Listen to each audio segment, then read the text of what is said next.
1100300306. Di sini saya akan melakukan praktik mengajar guna memenuhi tugas akhir pembelajaran mikro. Assalamualaikum warahmatullahi wabarakatuh. Waalaikumsalam warahmatullahi wabarakatuh. Selamat siang anak-anak. Siang, Bu. Bagaimana kabar kalian? Alhamdulillah. Baik, sebelum mulai pembelajaran kita pada siang hari ini, sebaiknya kita berdoa terlebih dahulu. Kepada ketua kelas dipersilakan untuk memimpin berdoa. Silakan. Baik teman-teman, sebelum memulai pembelajaran pada kesempatan kali ini, kita berdoa. Berdoa mulai. Cukup. Baik, anak-anak. Hari ini yang tidak hadir siapa saja ya? Gilman. Oh iya. Kenapa Gilman? Katanya ada acara, Bu. Ada acara ya? Sebelum masuk ke materi, Ibu ada permainan terlebih dahulu. Siap mengikuti permainan ini? Siap. Kita menggunakan kedua tangan depan membentuk angka 1, 2, 3, 4, 5. Tapi kedua tangan ini kita ganti dengan kepala. Setuju ya? Ayo kita mulai. Arahan dari Ibu ya. Ibu yang menghitung 1, 2, 3, 4, 5. Cukup. Ibu Beri tepuk tangan. pusing. Cukup pusing ya. Pusing, Bu. Pelajarannya pusing, Bu. Gimana? Baik, kita akan masuk ke materi kita.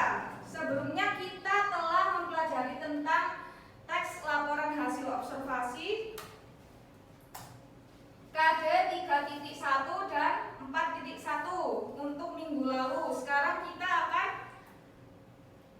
mempelajari menyusun teks laporan hasil observasi dengan kompetensi dasar 3.2 dan 4.2, yakni menganalisis isi dan aspek kebahasaan dari minimal 2 teks laporan hasil observasi dan mengonstruksi teks laporan hasil observasi dengan memerhatikan isi dan aspek kebahasaan.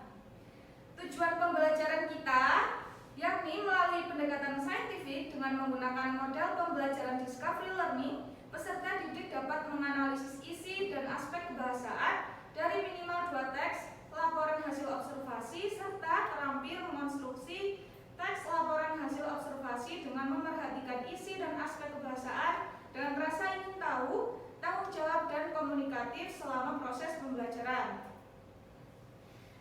Untuk pertemuan yang kemarin kita telah mendeskripsikan tentang definisi teks laporan hasil observasi.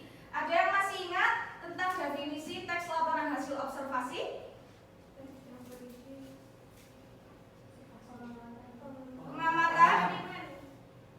Baik, definisinya yakni teks laporan hasil observasi adalah suatu teks yang berfungsi untuk menjelaskan informasi tentang suatu objek yang telah diamati. Masih ingat ya?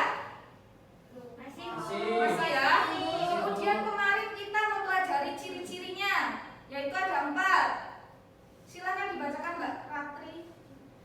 Ciri-ciri yang pertama bersifat objektif, yang kedua berdasarkan fakta, yang ketiga ditulis secara lengkap, yang keempat struktur teks.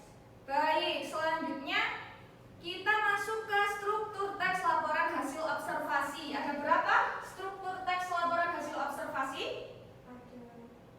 Ada 2. Yang pertama? Pernyataan umum. Dan yang kedua? Aspek kebahasaan.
bagian, yakni menjelaskan secara detail mengenai objek atau bagian-bagiannya. Contoh, silakan Mas Hafiz dibaca kalimatnya. Sayap kupu-kupu termasuk jenis sayap yang bersisik Lepidoptera. Ya. Sayap kupu-kupu sangat indah dan memiliki berbagai macam motif. Baik, di sini kalimat ini mengapa dikatakan sebagai deskripsi bagian? Penjelasan Karena menjelaskan tentang Dari kupu-kupu. memiliki berbagai macam motif. Ya. Selanjutnya, deskripsi manfaat. Bagian ini menunjukkan bahwa setiap objek yang diamati memiliki manfaat. Silakan yang ingin membaca. Saya. Oke, baik. Salah satu fungsi sayap kupu-kupu adalah untuk membedakan jenis-jenisnya. Kemudian di sini kalimat ini mengapa dikatakan deskripsi bagian? Karena apa? Menjelaskan Fungsi sayap fungsi dari sayap kupu. kupu. Selanjutnya kita akan mengamati gambar. Siap ya? Siap. Ibu beri waktu 1 menit ya untuk mengamati gambar. Kemudian nanti kalian membuat kalimat dari gambar yang kalian amati. Siap ya? Siap, Siap, Bu. Bu. Cukup gambar yang pertama yang paling atas sebelah kiri kalian ya. Ini gambar apa? Kelinci Kelinci. makan. Kelinci yang sedang Makan. menyusui kalian. Menyusui. Kita bisa membuat kalimatnya seperti apa? Kelinci itu sudah menyusui anak-anaknya. Kelinci merupakan Hewan Hewan mamalia. Mamalia. Benar, Mas Fikar. Yang menyusui. Kemudian yang di bawahnya, gambar yang di bawahnya. Ini gambar Jenis jenis kelinci. kelinci. Bagaimana kalimatnya? Ada berbagai Ada berbagai jenis kelinci. Warna. Ya, kemudian yang di sana kelinci makan wortel. Belanja wortel. makanan kelinci Ada Herbivora. memakan wortel dan sayur-sayuran. Ya, Terus bukan. di sini mengapa ada gambar obat? kelinci bisa dijadikan obat. Obat apa ini? Wah, Asma. Obat asma, benar. Lalu dari kita mengamati ini kita dapat membuat teks laporan hasil observasi. Kemudian dengan beberapa sumber yang faktual menjadi teks seperti ini. Bisa dibantu membaca? Mbak Fadia, oke? Kelinci merupakan hewan mamalia dari keluarga Leporidae. Hewan kelinci ini bisa ditemui dengan mudah di berbagai daerah. Dahulu, kelinci sendiri merupakan hewan yang sangat liar yang hidupnya di Afrika ke bagian Eropa. Jika melihat dari fisik, terutama pada bulunya, kelinci bisa dibedakan menjadi 2 jenis, yakni kelinci yang berbulu panjang dan kelinci yang berbulu pendek. Sedangkan menurut ordonya, kelinci diklasifikasikan menjadi beberapa jenis, yakni Ion, Angora, Amerikan, Himalayan, serta Dutch. Sedangkan untuk makanannya sendiri, kelinci identik memakan sayuran wortel. Namun setelah dilakukan observasi, faktanya kelinci juga diberi pakan sayur-sayuran hijau, biji-bijian, dan umbi-umbian. Setelah diteliti juga, daging kelinci sendiri bisa digunakan sebagai obat yang bisa menyembuhkan penyakit asma. Baik, di sini kita akan menganalisis struktur teks laporan hasil observasi ini. Tadi ada berapa strukturnya? 2. Untuk yang pertama apa? Pernyataan umum ya. Terletak di mana? Pernyataan pertama.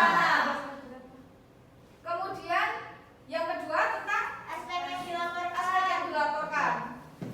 Ada berapa tadi? 2. Yang pertama Deskripsi bagian. Yang manakah deskripsi bagian ini pada teks ini? Kedua.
berumpama, ber, di, ter, pe, an, kan, pe, strip an, dan sebagainya. Contoh kalimat: wayang sukun merupakan tiruan berbagai fitur wayang kulit yang terbuat dari rumput. Di sini ada kata dasar apa menjadi kata beribuan apa? Buat jadi terbuat. Buat jadi terbuat. Berarti mengalami kata beribuan apa? Ter. Kemudian ada apa lagi? Satu lagi. Bagai menjadi berbagai. Kurang tepat ya. Apa lagi? Tiruan. Ya. Kata dasarnya apa? Tiruan. Tiru. Kemudian menjadi tiruan karena beribuan an. Baik, selanjutnya yang ketiga, kalimat definisi. Di sini terdapat kata adalah, merupakan, yaitu. Sedangkan kalimat deskriptif penjabaran karakteristik si objek. Contoh kata terbuat dari, terdiri dari, memiliki, dimainkan oleh, dan sebagainya. Di sini ada contoh kalimat definisi. Wayang golek adalah wayang yang menggunakan boneka kayu sebagai pemeran tokoh. Kalimat deskriptifnya, wayang topeng dimainkan oleh orang yang menggunakan topeng. Mengapa kalimat yang atas, yang paling atas, disebut kalimat definisi? Karena terdapat kata adalah. Sedangkan kalimat deskriptifnya, mengapa dikatakan sebagai kalimat deskriptif? Karena terdapat kata dimainkan oleh. Selanjutnya, unsur kebahasaan yang selanjutnya, kalimat simplex, yakni memiliki satu predikat, dan kalimat kompleks memiliki dua predikat. Di sini ada contoh kalimatnya. Kalimat simplex dalam memainkan wayang. Kalimat kompleksnya, Pak Raden melihat pertunjukan wayang saat berangkat ke Jogja. Mengapa dikatakan kalimat simplex pada kalimat yang paling atas? Hanya ada satu klausa. Karena ada satu predikat. Baik. Ada yang bisa menyontohkan lainnya? Kalimat simplex? Ya. Ibu memasak nasi. Ibu memasak nasi, benar. Kemudian apa lagi? Sedangkan kalimat kompleks di sini mengapa dikatakan sebagai kalimat kompleks? Terdapat dua predikat. Sampai sini sudah paham ya? Paham. Selanjutnya, Ibu ada lembar kerja untuk kalian, yakni membentuk kelompok 3-5 orang. Siap ya mengerjakan ini ya? Siap. Siap.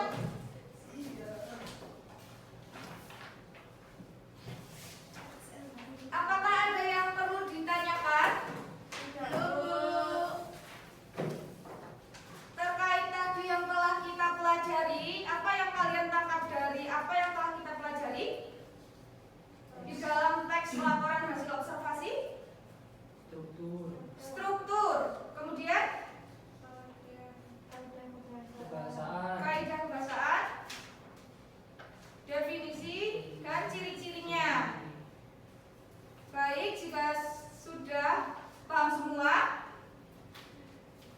Ibu akhiri pembelajaran kita pada siang hari ini. Semoga kita bertemu lagi di kesempatan berikutnya dengan keadaan sehat semua. Amin. Ibu akhiri, wassalamualaikum warahmatullahi wabarakatuh. Waalaikumsalam.